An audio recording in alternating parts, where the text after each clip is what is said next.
Hello and welcome back to Down the Track. It's been a while, but we're back to review the first day of the first Test match between India and Australia. It was the pink ball test day night. India winning the toss, electing to bat first and posting 233, losing 6 wickets at the end of day's play. I have with me my brother Yusuf Ismail. How are you doing, bro? Hey man, doing well. Interesting day of cricket. Could have been much more. Could have been worse. Let's get into it. It seems like an Yeah. interesting day. Shout out to our co-host Abrar Aziz. He's not with us today, but hopefully we get him back soon. He's been watching the game very closely as well. But yeah, just to start off, India going in with Prithvi Shaw opening the batting. I knew it was a risk. I predicted him to get out in the first over, and that's exactly what happened. He has an issue with the incoming ball. I think if he's struggling in Sharjah with the white ball, I think with the pink ball in Australia, it's going to be a completely different kettle of fish. So I knew that he was going to struggle. But yeah, your thoughts on that, firstly?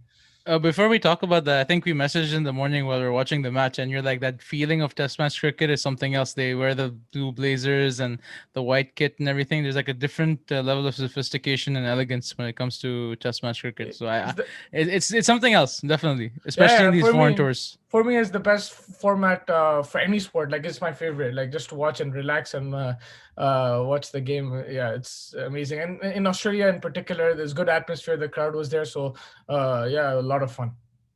Definitely. And Prithvi Shaw, he came out of the gates for India very well as a youngster. Maybe he wasn't exposed to conditions as much then, but ever since his suspension, it just hasn't clicked for him. I don't think he's been there mentally. Like you said, if you can't perform in Sharjah, then it's very difficult to perform out here in Australia. I would have taken Shubman Gill. He seems to have had a good India A series against Australia in the warm ups. He's had a decent IPL. He seems a more at this point of his career. He seems more complete. So yeah, Shaw has been a disappointment for the last while, and maybe his time is up for now. I don't know. Like he was hyped as the next Tendulkar, and he had that flair. But maybe I think you said it that even from before you can tell that he had some flaws in his game, like the in swinging issue. Yeah, definitely. And I feel like I understand, like, they're trying to back him as the opener, give him time, let him prove himself. But at the same time, when you know that he's struggling so much, you've seen in the last few months what's happened. I think this is going to dent his confidence a lot. So ideally, it would have been better to go with Shubman Gill. But I think, yeah, if he doesn't score a 50 or 100 in the second innings, I think that might be up for him for at least presently. But I think I don't know. I don't know what the issue is. Like he seems to be overly aggressive. That's the issue. Like he just wants to attack from ball one. I think he played in the practice match, or there was a match before the Yeah, tour yeah, he started. scored like 40 of He like 20 balls. there I understand great shots, but like in test match cricket, you have to hunker down. Even the most aggressive players in test matches, they play a longer innings, right? So I don't think you can do that. Yeah, I mean, that's also, yeah, to do with patience. Like he needs to improve that, but also he has a huge weakness, man. Coming the in swinging ball. If you have such a big weakness, any bowler will expose that. Especially Australian bowlers will expose that in 2 seconds. So he needs to work on that. Firstly, we've seen him get bowled so many times with the in swinging ball. Like we saw it in the IPL, we saw it in the warm up game, we saw it now again. He has that issue, and yeah, he needs to fix that. I think mentally, of course, he needs to get stronger and like clear those bad thoughts or whatever he has out of his head and keep working hard because he has talent, but he needs to now I think take a break from the international team and just work on his game, and I think he can come back strong. Do you think what do you think the issue is? Is it mental or is it technique? Because if you say Both, someone is both, the next, if you both. think it's the next Tendulkar, even at a young age, Sachin did not have this obvious of a flaw, Yeah, or I don't anyone think. for that matter. Like I Rahul think that Dravid, I Lakshman, they didn't have this big issue, right? I think at the school age and stuff, they probably hyped him and everything. But when you can see in the international level clearly, if you have a weakness straight up, then you're not going to be the next Sachin straight away. I think you have to work on it, and it's both. It's a mind and it's technique. He needs to work on both. Yeah, that was unfortunate. He got out early, didn't really, it put India under pressure unnecessarily up front. And I think Agarwal, he played well. He didn't score that much, but he played a Absolute set beauty. innings. He got an absolute beauty from Cummins. That was an amazing delivery. And this Australian team, I think, in these conditions, even in other conditions, they're like such a good bowling lineup because they keep nagging you with line and length. But outside that, corridor of uncertainty outside that off stump. Lovely bowling, man. They're so patient and so accurate, immaculate lines and lengths. So and he got rewarded for that. He kept bowling outside that off and then got one to jack back in. So that was a brilliant delivery. But even after Agarwal got out, when Pujara and Kohli were at the crease, they kept bowling tight lines. The whole first session, I think the run rate was probably 1.5. And then the second session, Nathan Lyon came into play, and he was getting turned from on day one, man. Like, and it's not just the pitch. This guy is an unbelievable bowler because he gets overspin. Someone like an Ashwin gets side spin, but overspin in these conditions, it's more effective because you can extract that bounce which is off the pitch. So that bounce makes it difficult. Like when you try to go for the defense, it'll come and hit. Exactly what happened with Pujara. He tried to defend it, it bounced extra, hit him on the glove, and or hit him on the inside edge, I think, and then caught at leg slip. So it's that extra bounce that he's extracting, and he was turning the ball as well. I think that was a great spell. He could have taken 3-4 wickets in that session, but he was unlucky, Nathan Lyon. Yeah, and I think over the last 5 years, he's probably one of the most underrated spinners in Test cricket, right? Like he's Nice been one, consistent. Gary. Yeah, he's not. No, I don't think. I think he's the best spinner. No, like I mean, Last I four or guess five for years. me, like I guess what I'm trying to say is that like you wouldn't expect Nathan Lyon to be considered the best spinner in the world, right? But then he's proved consistently season after season that he's very consistent. He's not very flamboyant. He doesn't have like five variations. Exactly. Yeah, that's a good Very point. simple, and but he gets the results for Australia. And he's I don't think they've had this level of spinner in a long time who's this consistent. So Yeah, no, exactly. And he does it in all conditions. Like in India, I mean, he'll even bowl better than this because he's getting even more assistance from the pitch. So he does it everywhere. In England, we saw in the Ashes as well, he was picking up wickets. He does it on any pitch. It doesn't matter. And I think it's his release point and it's a bit more straight arm, I would say, but like he gets overspin. That's what do you call it? Like the top spin, overspin, not the sidearm one. So yeah. that helps him also get the bounce. And like you said, there's not much variation. He doesn't have that many variations, but he's very accurate. He'll give you that one short ball or something rarely, but otherwise he's very, very accurate. In fact, I think recently they brought him into the limited overs team as well. So like he was only preferred for Test, but recently they brought him in. I don't know which tournament it was. It was last year, but he even played the white ball games, and he's a Test match specialist. So like that's a testament to his caliber, I guess. And speaking of the run rate. What's your thoughts on Pujara's innings? Like, it was stable, but it was quite slow. Do you think that's his role, or do you think he should have been a bit faster? What's your opinion on that?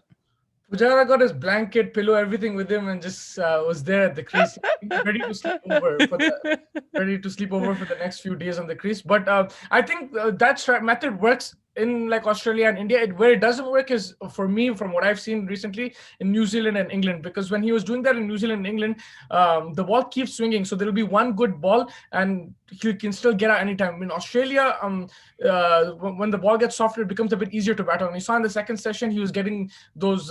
He was rotating the stride. He got a couple of boundaries here and there as well. So you could see that it was easing up. So it was actually worth it. Then he just got that extra bounce did him. But I think that method works in Australia. But in other conditions like in New Zealand and England, I don't think it'll put a lot of pressure on him and his teammates for consuming that many balls. But I think for here, he did a decent job, but he'll be gutted to get out like that. I think once you consume like 160, 150 balls, you would want to kick on and score big. Yeah, definitely. And like he gets compared to Dravid a lot, obviously not that caliber. And Dravid, as much as in the beginning of his career, he was considered the wall, and he was the wall throughout his career, he had that extra gear in him. When he wanted to smash, Rahul Dravid could play a T20 innings when he wanted to. So I think maybe Pujara, like he's not as stable as Dravid, but he's a good replacement in the sense for modern day India. But maybe he needs that extra gear Yeah, sometimes. right now I think that the main difference is that Dravid, when he came into bat, like when he used to come into bat, especially at the peak of his career, he could still take out the single. Like he wouldn't consume so many dot balls. I think Pujara has the gear in him, but that's only after he's played like 200 balls. So once he's like across 50 or like closing to 100, then he'll get that gear. Yeah, Dravid did it in the limited format as well, which we haven't seen Pujara do. But at the same time, I think Dravid rotated strike and took pressure off himself and understand his teammates a bit slightly more. And I would like to see that more from Pujara, because it's not just putting pressure on his team, it's putting pressure on him as well. Like then he knows he has to stay for so long. So like if you're staying 180 balls, just like instead he doesn't need to hit a boundary. He can just take a single every Yeah. 1 or 2 overs. That's the only difference. It's easier to say than do, but yeah, that's what I think. If you really want to be critical, that's one place he can probably improve. Sure, and I think also like that's a testament to how well Kohli was playing. Like he he stuck in. He negotiated the first session, and then he became more fluent, and he looked like he was gonna go for a big one this innings. But Yeah, unfortunately, I'm 100 not was gonna say it. You say it. I'm yeah. not happy. No, 100 was written for him. He was batting exceptionally well. He actually got a bit lucky. There was a ball down the leg side of Nathan Lyon, which he flicked. Hotspot showed a mark on his bat, and so Yeah. it was out, but they didn't review it, Tim Payne. And I think short leg, if it was Matthew Wade, I think Hmm. he was saying, man, review it, but Tim Payne didn't hear anything, but there was a clear spot. So, but after that, like, flawless innings, the way he batted, unbelievable. He didn't play many shots in the V. You could see that he was like restraining himself. The conditions weren't that easy. It was a bit too paced the pitch. It wasn't that easy to play your shots on. And as his innings grew, he just looked better and better, man, rotating the strike. And I think when Rahane came in, actually, he started batting better. I think because Rahane took the pressure off him, because Yes. he didn't consume as many dot balls as Pujara, and I think he was playing line with good confidence. He was attacking line as well, Rahane. So he was putting pressure back on the bowler and helped Kohli as well. I think it was an excellent partnership, but man, you can't do that. Like, That's too much, man. It was so so I was bad. very surprised, like Kohli didn't throw his bat or anything like that. It showed that he's matured now. But yeah, you can. I think that turned the game, and India could have got all out. It was a huge, huge, huge turning Exactly. point. Credit to Ashwin and Saha for surviving, because that ball was swinging under. Like though it didn't swing the whole day under live. Suddenly, the ball was swinging, and he got out just before the new ball came, like a couple of Yeah. overs. So Yeah. I think. A disaster from Rahane. I mean, it happens. So I'm But it sure, was like, so like what irritated me was that it was so blatant. He's like he punched it, he ran, and on the stump mic, it's like yes, yes, yes, and then he just like went like this. So it's like I would if I was Kohli, I would have kept running and said go to the other end and get run out. It's your yeah, fault. yeah, and also it was the last ball of the over. They already got runs. It wasn't like they needed. He's trying to take the pressure off. They already got like 3-4 runs in that over from Lion. So it's not like they needed extra runs in that over or to Mm, take the pressure off or anything like that. It was the last yeah. ball of the over, something like what you like to do, take the single off the last ball. But Yes, yeah, selfish batting. I think it was just what would you say, brain fade probably. He just because he hit it straight to the fielder and he called him. I don't know. But he called with such assurance. He's like, yes, yes. And then he's just like, Yeah, oops. probably he didn't realize how powerfully he hit it, but still he hit it straight to the fielder, because I saw them take a single to mid on as well. Mm. But it wasn't he didn't time it as well, so they had enough time to cross. But here Looser he hand, soft hands, right? soft He hands, yeah, played, yeah. yeah, and also talking about soft hands, a few catches didn't carry to the slips. I think the slips need to move a bit forward. I think the pitch is a bit slow. That's an indication of that. It's not as it might quicken up on the second or third day, but on the first day, I noticed that a couple of I think was it Rahane's or Vihari or somebody they edged it and it was just short of first slip. But yeah, I think the slip needs to come back. And that's Australian pace with like Stark and Cummins and stuff. Like Hazelwood isn't the fastest, but like he's very accurate. So But accurate, man. He's so accurate. The guy just he's bowls on a coin. Like that's it. But yeah, all of them are unbelievable. And Mitchell Stark as well. Credit to him. Last year wasn't his greatest year, but he was very accurate today. Like normally you see him a bit wayward, but very yeah. accurate. And when it's under lights, he can just get wickets at any time. We saw that the way he got Rahane out. LBW hint of movement back into the batsman and gone.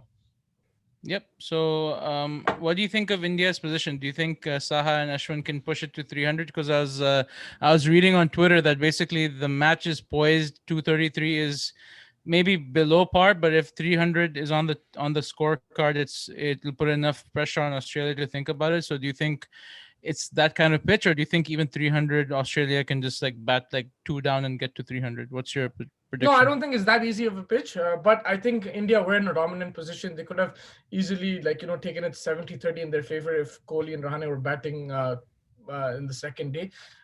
Because I think in the morning, after like a few overs, it's going to get easier to bat on. But uh, I think it's evenly poised. The only thing is that the last time in Adelaide they made 250, but there was no Smith and Labuschagne wasn't in this form. So I think that will be a key factor.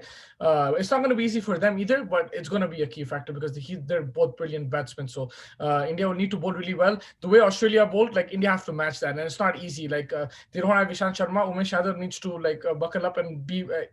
He has some amazing wicket taking balls, but then he gives away some runs. You can't give loose runs in, when it's a like a lowish scoring game. So I think they need to bowl really tight India if they want to stand a chance in this game. But they're still in the game because you can see turn, and if Ashwin can utilize that, try to extract some bounce and turn, then I think in the fourth innings will be difficult for Australia to chase whatever the score. So India is still in the game, but yes, they had a dominant position which they gave away with that run out. 188 for three, I think, right? Yeah, and that's what it is. One wicket and it can change. And they're very, very lucky that they didn't get all out. I think a lot of credit to Ashwin and Saha, especially Ashwin, man. He was batting like he's opening the batting, like, so comfortable, like with the new against the new ball. He was attacking. He hit a four, like a pull shot as well of Cummins. I think Cummins, he pulled him straight down the ground as well. Ashwin looked really good, and credit. The reason why I'm saying is India over in the last couple of away series they've struggled with the tail, but now it's Yeah, wagging a tail bit. has been really bad. Yeah. Yeah, and they've put on 20, 30 runs. I think it's already a record in the last couple of years. So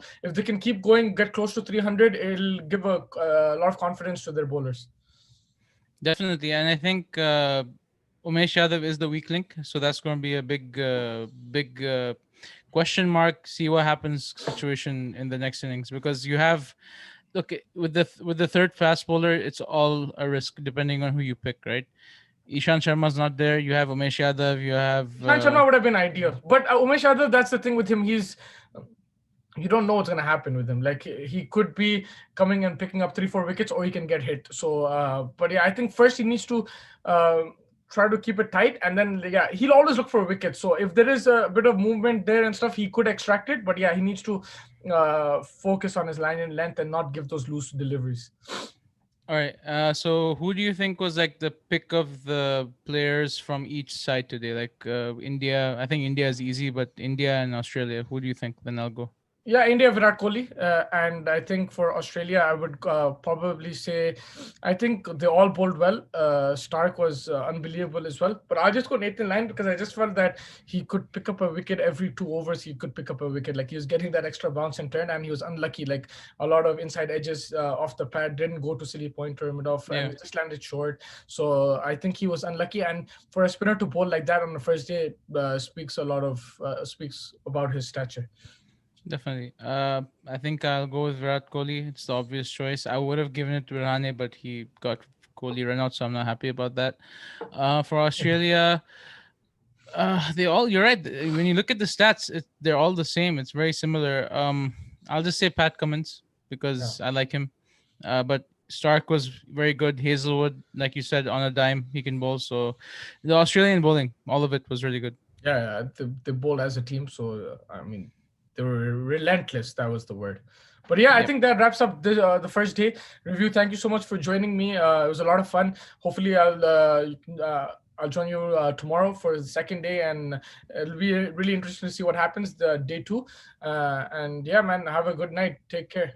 You too, bro. Have a great night, and we look forward to the action tomorrow. Yeah, for sure. Thank you. Take care. Bye. Thank you.